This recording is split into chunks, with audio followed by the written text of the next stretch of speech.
आहे। मग आता जेवढा घट्ट भाग आहे ना तेवढी काय आहे, पृथ्वी आहे। जेवढा पातळ भाग आहे तेवढं पाणी आहे। कारण आपण कुठल्याही पातळ भागाला काय समजतो, पाणी। कुठलाही पातळपणा कशाचा, पाण्याचा। कुठलाही पातळपणा पाणी रूप आहे। मग भाजी पातळ झाली तर कशाने, पाण्याने पातळ झाली। रक्त पातळ झालं तर कशाने, पाण्याने। म्हणजे शरीरातला पातळपणा काय आहे, मग याच्यातला पातळपणा पाणी रूप, म्हणजे तो पाण्याला देऊन टाकला आपण आता, म्हणजे टाकलाच काय केला। तुकाराम महाराज बोले बाबा असं काय, याची यास त्याची त्यास तुकायाने कास घातली। तुकाराम महाराज म्हणले कबरच बांधली मी। कशाला बांधली ते म्हणले, वाटण्या करायला। ते म्हणले दियाची त्याला त्याची त्याला देऊन टाकलं, मी आपला काय झालो, मोकळा झालो। म्हणजे कसं दिलं तुम्ही, ते म्हणले शरीरातला पातळ भाग पाण्याला देऊन टाकला। काय देऊन टाकला, शरीरातला घट्ट भाग पृथ्वीला देऊन टाकला। ते म्हणले काहून देऊन टाकला, ते म्हणले हाय ते जाऊन काय करा, आपल्याला कशाला घ्यायचा तो, पृथ्वीला देऊन झालं। आता याच्यातला उष्ण भाग अग्नीला देऊन टाकला। कारण कुठली बी उष्णता कशी, तुम्ही कुठली बी उष्णता अग्नीची म्हणता, अग्निरूप म्हणता। आणि शरीराच्याच उष्णतेला मी कसं काय म्हणता, येडेपणाच का नाही। आता तवा पोळाला तर कशानं, पाणी पोळाला तर कशानं, कुठला पोळणेपणा कशाचा, अग्नीचा। मग कुठला पोळणेपणा जर अग्निरूप आहे तर शरीरातलं बी पोळणं काय आहे, हे काय झाकलेलं घे, लय अवघड काम आहे काही, मला अवघड नाही काम आहे। पाहता त्याची मी तर म्हणलं तुम्हाला, ज्याला काही घेणं देणं नाही त्याच्याशी, ते काला ध्यानात घेईन तुम्ही। समजा खांद्याराव गेला, अमृत आहे आणि त्याच्या तुम्ही तोंडात टाकलं, माझं त्याला जर घ्यायचंच नसलं तुम्ही त्याच्या तोंडात निवडलं ते, म्हणून महाराज म्हणतात बहुवे मृग जो देखोनी डोळा, थुंकीच्या अमृताचा गीता गळा, तोडीला परिसू बांधिला गळा, किती लाभे। मग आता घालणारा काय करील, आता एखाद्याला रोग झाला तर असं औषध शोधलं त्याने अमृतच घातलं त्याच्यात, पण त्याला इकडं बहु मृगजळ दिसायला ना एवढं मोठं पाणी, एवढं मोठं पाणी आणि इतकुसा यायचा अमृताचा थेंब, काय कारण आता त्यानं ओकून टाकला मला तिकडं पाणी पिऊ। कशाचं पाणी होतं ते, मृगजळाचं। कसं हे तुमचं सच्चिदानंद जडन पंचभूत कोण ध्यानात घ्यायले, हे बहु हे मृगजळ देखून डोळा, ते द्यायचं बंगले गाड्या आणि हे ते मध्ये एवढा आनंद द्या सोडून यायचं काय चालत जडन चेतन, म्हणून ते काही ध्यानात घ्यायला नाही।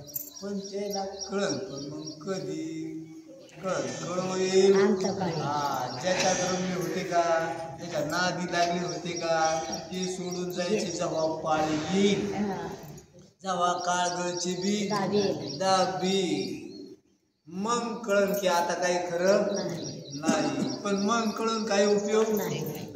चला जाऊ द्या, ज्याला ह्या बंधनातून पार पडायचं त्याला विचार करा। तुकाराम महाराज मी केला बाबा, असाच केला विचार, त्याला वाटून दे याच्यातला उष्ण भाग काय आहे, अग्नी आहे, तो अग्नीला देऊन टाकला। आणि याच्यातला हलणारा भाग हवेचा, काही हलत तर कशात, वाऱ्यानं हलत, आपल्या हात हलत होते कशात, रक्त हलत ते वाऱ्यानंच हलत। मग याच्यातला हलणारा भाग वाऱ्याला, त्याला वायू रूप आहे। आणि याच्यातला पोकळ भाग आकाशाचा, आकाश आहे। मग आता याच्यातले 5 भाग 5शीला देऊन टाकले। याच्यातली पोकळी आकाशाची पोकळी करून घ्यायची नाही, हा म्हणजे पंचभूत घ्यायचे नाही। आणि आता दाखवा पण शरीर, कोणाला म्हणा पंचभूत न घेता शरीर दाखवा, आणि मना शरीर आहे, पंचभूत जर घेऊनच शरीर आहे म्हणता येईल, म्हणजे शरीर काय आहे, पंचभूत। शरीर पंचभूत हे उघड आहे, पंचभूताला कळत नाही हा अनुभव आहे, ध्यानात घेणं झालं। असं जर तुम्ही विचार केला तर तिच्यात काहीतरी काही उमजे, काहीतरी तिला स्पष्ट होईल। हा म्हणून केलं पाहिजे आमच्या देवाने असं चिंतन। आणि एरी तरी काय करते बरं माणसं, हे हे काय पंचभूत याचं काय चिंतन करायचं हे तर काय करते हे माणसं कपडे कसे अलंकार कसे बंगले कसे गाड्या कशा इकडे चिंतन करतात ना दुसरं काय करते एवढं संसाराचा उकडा करतात तरी काय आणि उलटताना काय होतं अरे असा विचार केला तर माणूस पटकन मोकळा होतो काय होतं आणि असा विचार केला तर जन्म मरणातून पार कशातून पार हा आणि बाकीचे विचार केल्यावर रिकामा डोक्या शिरत का नाही म्हणजे ह्या विचारानं रिकामाच गर्दा होऊन रिकामाच बेजार तुम्हाला रिकामा विचार करायला हे विचार त्याचा अर्थ जाणून तुम्ही पायातून आली का नाही चला जाऊ दे म्हणून फार काही अवघड काम नाही आता हे शरीर पंचभूताचं हे उघड आहे पंचभूताला कळत नाही स्पष्ट आहे पंचभूताला जर कळत नाही शरीर पंचभूताचं हे तर शरीराला कळत नाही म्हणून शरीर कसं आहे जड आहे म्हणून आत्ता शरीर आहे पण शरीराला कळत नाही त्याच्यातल्या प्राणाला कळत नाही मनाला कळत नाही ना आपल्याला कळत म्हणजे आपण शरीराहून कसे वेगळे म्हणजे आपलं अस्तित्व शरीराहून कसं आहे वेगळं आहे आत्ता आपण शरीरात आहोत पण शरीर नाही मग आपलं अस्तित्व शरीराहून कसं आहे मग आता इथं वेगळ्या अस्तित्व नाव आपण शरीराचं अस्तित्व बदलणाऱ्याच्या रूपाने शरीर काय व्हायला क्षणक्षणाला काय व्हायला म्हणजे क्षणक्षणाला त्याचा काय व्हायला नाश व्हायला ना शरीराचा आपला काय होत नाही नाश म्हणजे आपण इथं नित्य रूपानं आहोत आणि शरीर अनित्य रूपानं आहोत शरीर इथं जड रूपानं आहे आपण चैतन्य रूपानं आहोत शरीर इथं अनेक तुकड्याच्या रूपानं आहे आणि आपण एक रूपानं आहोत म्हणजे आपलं अस्तित्व याच्याहून कसं आहे वेगळं आहे आणि आपलं जर अस्तित्व याच्याहून वेगळं आहे म्हणजे आपण याच्याहून कसे आहोत वेगळे आहोत आणि याच्याहून आपण वेगळे आहोत हे स्पष्ट आहे कसं आहे म्हणजे आपल्याला आपलं असं ज्ञान आहे विचारानं ठरला कशानं ठरलं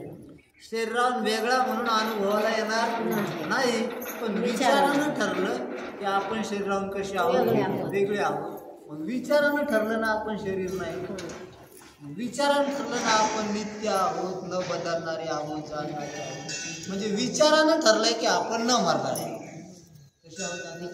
माझं विचारानं ठरलं की आपण न दिसणारे विचारानं ठरलं की आपण बाई नाही माणूस नाही ते म्हणजे कसं काय बाई नाही ते म्हणजे विचारानं ठरलंय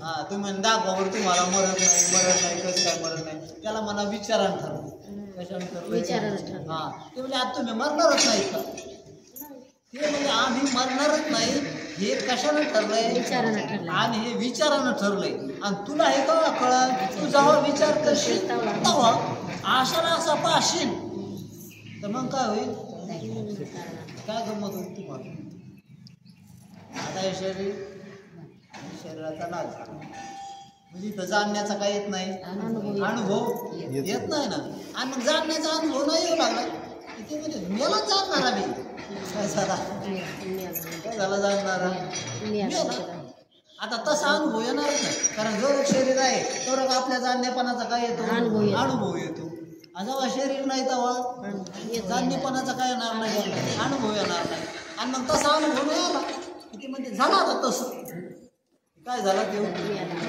कारण ते जसा अनुभव आला तसंच मानायला कळते पण जसा अनुभव आला तशी वस्तुस्थिती तर तशी नाही शरीराचा नाश झाला जाणणेपणाचा अनुभव येत नाही पण जाणण्या रूपाचा नाश नाही झाला काय होत नाही म्हणून कशानं ठरवतंय विचारानं ठरवतंय म्हणून बंधनातून पार कशानं पडता विचारानं पडता येते आता विचारानं आपण शरीर नाही म्हणलं की आपण जन्मणारी मरणारी नाही म्हणजे आपल्याला काय नाही जन्म मरण नाही मग आता जन्म मरण नाही असा निश्चय करायला काही अडचण नाही ते म्हणजे कसं काय आपण मरत नाही विचारानं म्हणून आता निश्चय करा अनुभव तसा येणार नाही पण विचारानं ठरल्यावर निश्चय करायला काही अडचण नाही आणि शरीर नाही म्हणल्यावर बराच गर्दा गेला पण शरीर मी नाही म्हणल्यावर जन्मणारा नाही मरणारा नाही म्हातारा नाही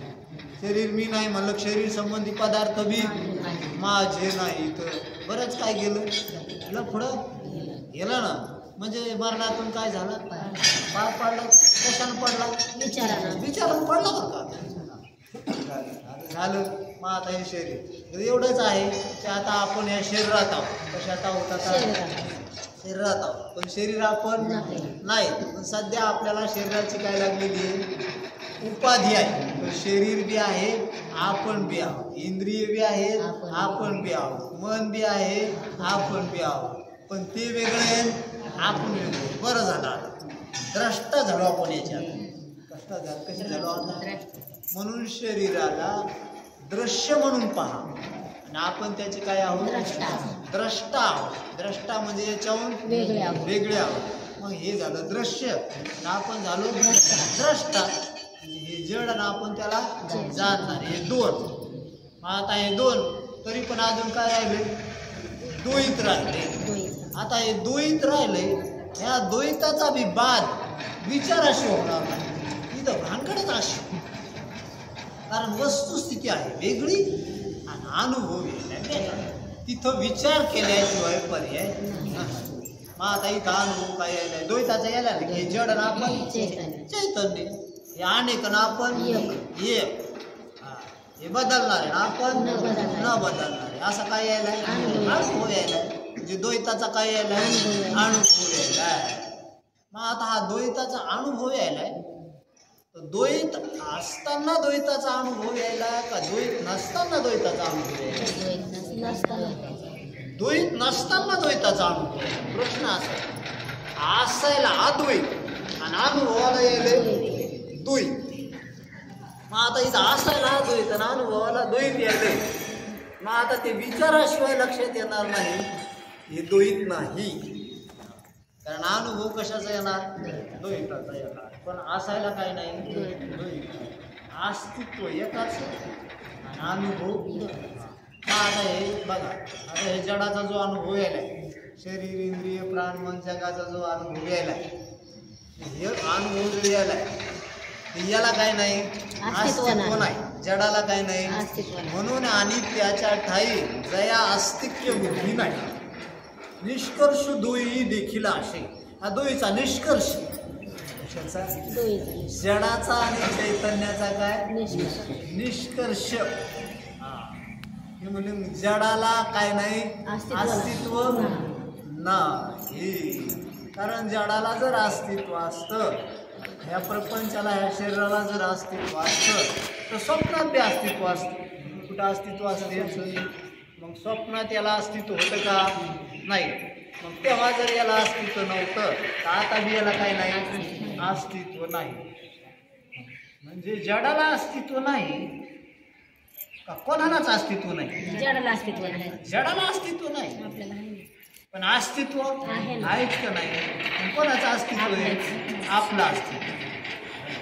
आपलं अस्तित्व आहे, जडाला काय नाही, अस्तित्व नाही. मग जड अनुभवाला यायले ते कोणाच्या अस्तित्व, आपल्या अस्तित्वाला, आपल्या अस्तित्वाला. म्हणजे जडाचं अस्तित्व आहेच का नाही, जडाचं नाही. कोणाचं नाही, जडाचं नाही.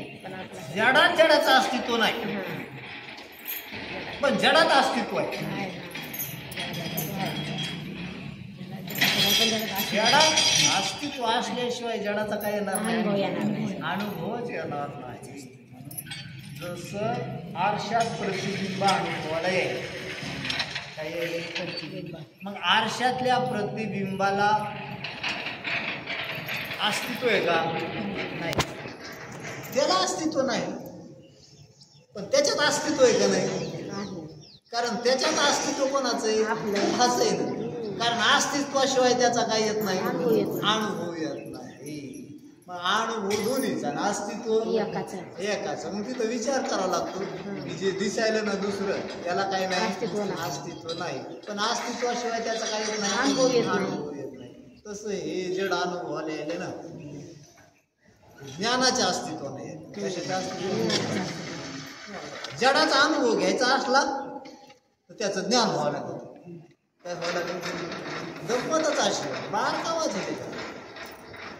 समजा ज्या अलंकाराचा अनुभव यायचा असला तर सोनं त्याच्यात असलं, सोनं त्याच्यात असल्याशिवाय अलंकाराचा काही येत नाही, अनुभव येत नाही. तसं या जडाचा अनुभव यायचा असला ज्ञान त्याच्या शिराला गतं ना. ज्ञानाचा आणि जडाचा संबंध आला तरच जडाचा काय येईल, ज्ञानाला अनुभव येईल. मग आता या जडाचा अनुभव घ्यायचा असला तर त्याच्यात ज्ञान काय व्हावं लागतं, शिरावं लागतं, संबंध घ्यावा लागतो. आणि जडाचा ज्ञानाचा संबंध आला की ज्ञानातलं अस्तित्व त्याच्या शिरलं ना. काय झालं, ज्ञानाचं अस्तित्व आणि मग याचं अस्तित्व त्याच्या शिरलं. ज्ञानाचं अस्तित्व आता याचं अस्तित्व त्याच्या शिरल्यामुळं आता अनुभव काय यायला, त्याच्या ठिकाणी बी अस्तित्वाचा काय यायला, अनुभव यायला. मग आपल्या ठिकाणी आपलं अस्तित्व आणि त्याच्या ठिकाणी आपलं अस्तित्व. आपल्या ठिकाणी आपला पण आता आपलं अस्तित्व त्याच्या ठिकाणी अनुभवाला यायले. पण आपण विचार नाही केला याला अस्तित्व नाही, याच्यात जे अस्तित्व आहे ते आपलं आहे असा विचार न केल्यामुळं तसाच अनुभव यायला तसंच आपण निश्चित केलं आणि तसंच वाटणार. म्हणून चांगदेवाला सुद्धा जग मिथ्या कळालं. आता मला अनुभव तसा यायला लय झालं. तो काय करीत होता, द्वैताचा विसर पाडित होता. इतकं जमलं त्याला, इतकं टेक्निक शिकलो होतं त्याला. 6 महिने तो द्वैताचा अनुभव येऊ देत नव्हता. काय येऊ देत नव्हता, द्वैताचा अनुभव. आणि द्वैताचा अनुभव येतो वृत्ती जेव्हा जागा सोडीन त्या पदार्थाच्या आकाराची होईल तेव्हा त्याचा काय येतो, अनुभव येतो. झोपेमध्ये जगाचा अनुभव काऊन येत नाही, कारण वृत्ती अज्ञानात काय झाली, लीन झालेली येते. लीन झालेली म्हणजे त्या अज्ञानात ती जागा सोडित नाही. काय सोडित नाही ती, आणि ती जागा सोडित नसल्यामुळं जगाचा काय येत नाही, आणि जगाचा नाही अनुभव आला की मग सुख होतं.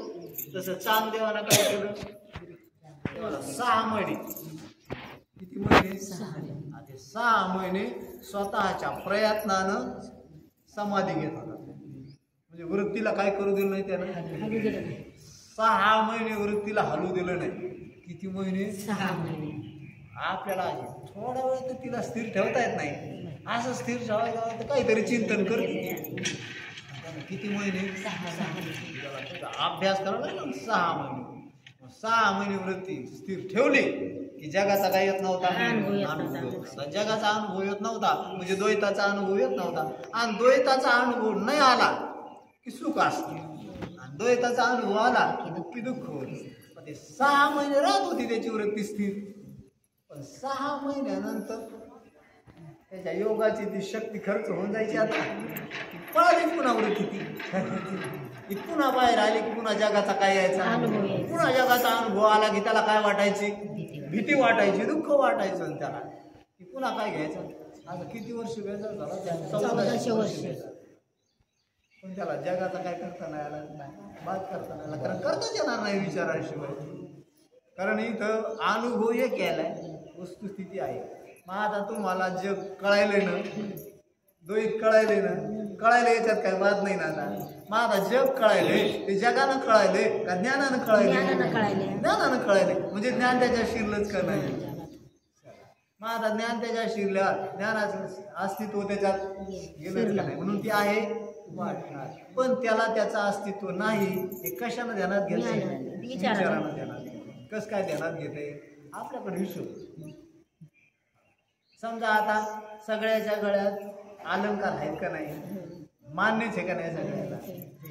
अलंकार नाही म्हणता का तुम्ही, आता नाही कशी म्हणते अलंकार, कारण काय यायला द्यायला अनुभवच यायला अलंकाराचा. आणि म्हणलं आहेत अलंकार, पण आमचं सोनं बी आहे की नाही त्याच्यात, आहे ना, सोनं बी आहे.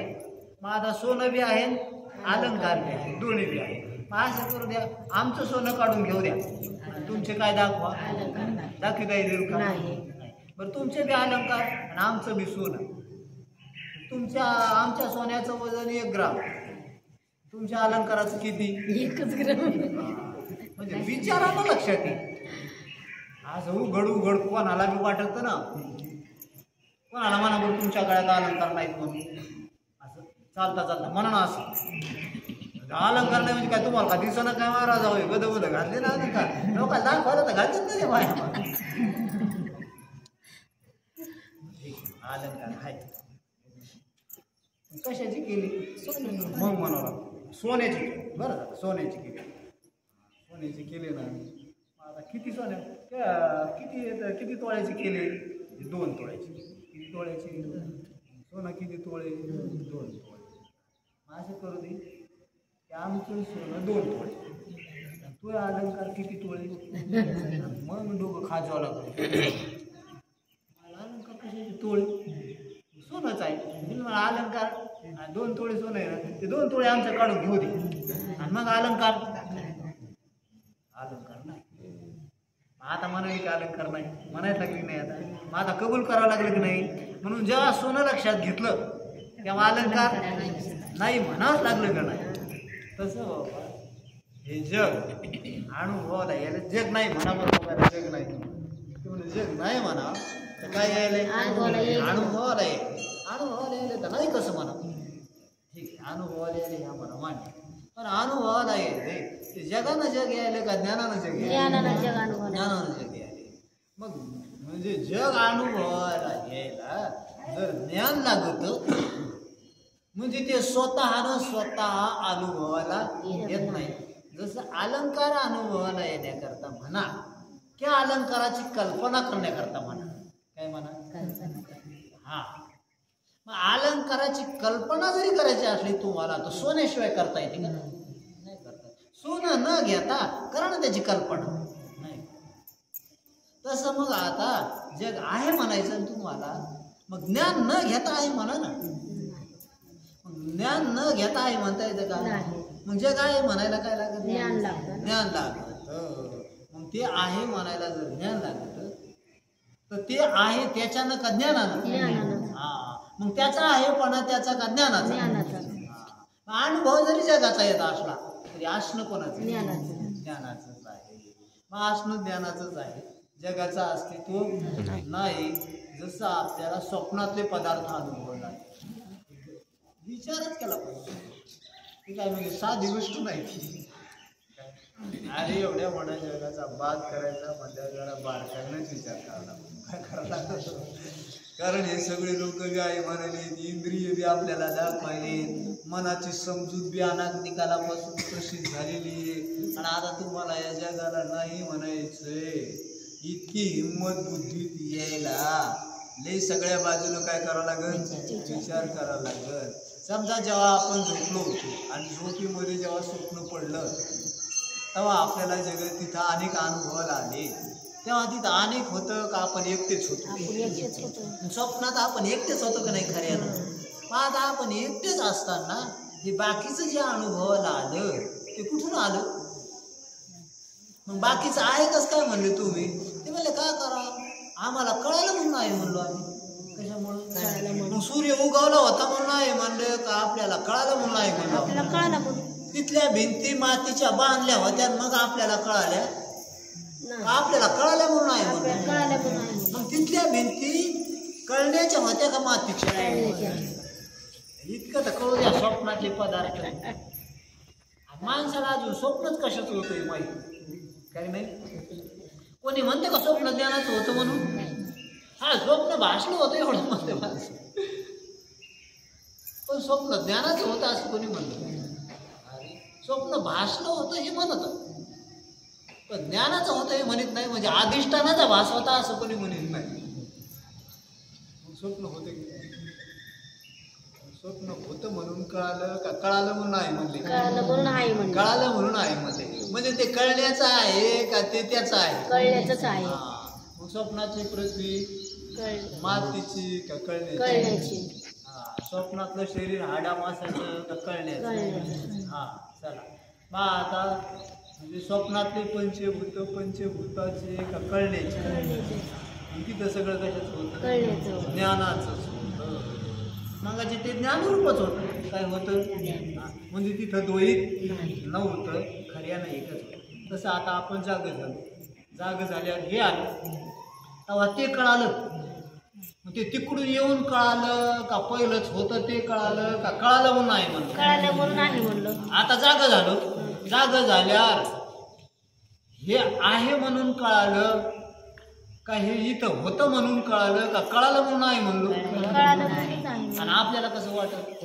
होतं म्हणून आहे म्हणून हा हे होतं आपण जाग झालो मग हे कळालं आणि स्वप्न तिकडे पहिल्यानं होतं, मग आपण स्वप्नात गेलो, मग आपल्याला कळालं. असं आहे का? जाग झाल्यावर असं म्हणतो का आपण? नाही, हे कळालं म्हणून आहे. तसं हे सुद्धा कळालं म्हणून आहे. कशामुळं आहे? हा, पण आपल्याला बरोबर काय झालं? हे पहिलंच होतं, आपल्याला काय लागली होती? झोप लागली होती. जागे झाल्यावर आपलं कळणं ह्या इंद्रियाद्वारे याच्या शिरलं, म्हणून हे आपल्याला कळायलं. पहिल्यानं हे कळणं जेव्हा जरा झोपीत गेलं होतं, म्हणून हे कळत नव्हतं. कळणं जर झोपीत गेलं होतं, कळणं जर झोपी गेलं होतं, तर स्वप्न कोणाला कळालं? हे विचारानं कळलं. कशानं कळलं तुम्हाला? मग कळणं जर झोपी गेलं होतं तर स्वप्न कोणाला कळालं? मग कळणं जाग होतं का झोपलेलं होतं? जागच होतं. म्हणून कळणं होतच का नाही? मग कळणं होतं आणि हे बी होतं, हे काहून नाही कळालं? त्याचा अर्थ हे नव्हतं तिथं, म्हणून हे कळण्याच आहे. म्हणून जवरक तुमचं कळणं याच्यात आहे किंवा जवरक हे तुम्हाला कळायले, तवरक हे तुम्हाला आहे वाटणार. कारण त्याच्यात अस्तित्व शिरलंच का नाही? आणि अस्तित्व शिरल्यावर, तुमचं अस्तित्व शिरल्यावर ते नाही म्हणून कसं अनुभव येईल? आणि तुमचं अस्तित्व काढून घेतल्यावर ते आहे म्हणून कसं अनुभव येईल? सोनं अलंकारात असल्यावर अलंकार नाही म्हणून कसे अनुभव येते? आणि सोनं काढून घेतल्यावर आहे म्हणून कसे अनुभव? जर तुमचं स्वप्नामध्ये ज्ञान शिरलेलं होतं, तर स्वप्न जरी नव्हतं, ते 100% नव्हतं, तरी पण ते नाही म्हणून अनुभवाला आलं का? काहून? ज्ञान होत होतं. आता ज्ञान काढून घेतलं, आता येतं का अनुभवाला? आता किती मी म्हणलं ते येईल का अनुभवाला? नाही, कारण ज्ञान नाही काढून घेतलं आपण. तसंही जागृत जवळच तुमचं ज्ञान शिरलेलं आहे, तेवढं ती अनुभवाला येणार. आणि मग ती जवळच अनुभवाला येणार, तर तुम्ही त्याचा जर विचार नाही केला, मग आता ती असून अनुभवाला येईल का नसून अनुभवाला? तर ते नसून पण अनुभवाला येणार. पण आता तुम्ही जर विचार नाही केला तर मग ती आहे वाढणार. म्हणून आपल्याला काय करावं लागेल? विचार करावा लागेल. विचारायला लक्षात द्यायला की बाई अनुभवाला येत असली तरी याच्यानं ही अनुभवाला येत नाही, आपल्या ज्ञानाने येईल. म्हणून याच्यात अस्तित्व कोणाचं? ज्ञानाचं आहे. आणि आपल्यात अस्तित्व कोणाचं आहे? आपलंच आहे. आपण कळायला आपल्या ज्ञानानं, ही कळायली आपल्या ज्ञानानं. म्हणजे आपलं अस्तित्व आपलंच आहे, हिचं अस्तित्व आपलंच आहे. आणि हिचं जर अस्तित्व आपलं आहे तर हिला अस्तित्व नाही. आणि हिला जर अस्तित्व नाही आणि अनुभवालाच यायली तर मग भास. अस्तित्व काढून घ्या, अनुभव येऊ द्या. अस्तित्व काढून घेतलं तरी पण अनुभवाला येऊ द्या. अस्तित्व काढून घ्या, अनुभवाला आली तर मग कशी भासलेली. आणि भासलेली बी असली तर कोणाचा भास आहे? आपलाच भास. आपलाच भास आहे म्हणल्यावर आपल्यावर भिन्न नाही, म्हणजे द्वैत नाही, म्हणजे प्रपंच नाही. प्रपंच नाही म्हणजे उरला तो अवघारी. आणि मग प्रपंचच नाही म्हणल्यावर द्वैत नाही, दुःख नाही, बंधन नाही. आणि मग द्वैत नाही म्हणल्यावर दुःख नाही. आणि जे खाली राहिलं तो आनंदाचे का नाही? आणि इच्छा कशाची होती? आपल्या आनंदाचीच होती. दुःख नासाव आणि आनंद नासाव.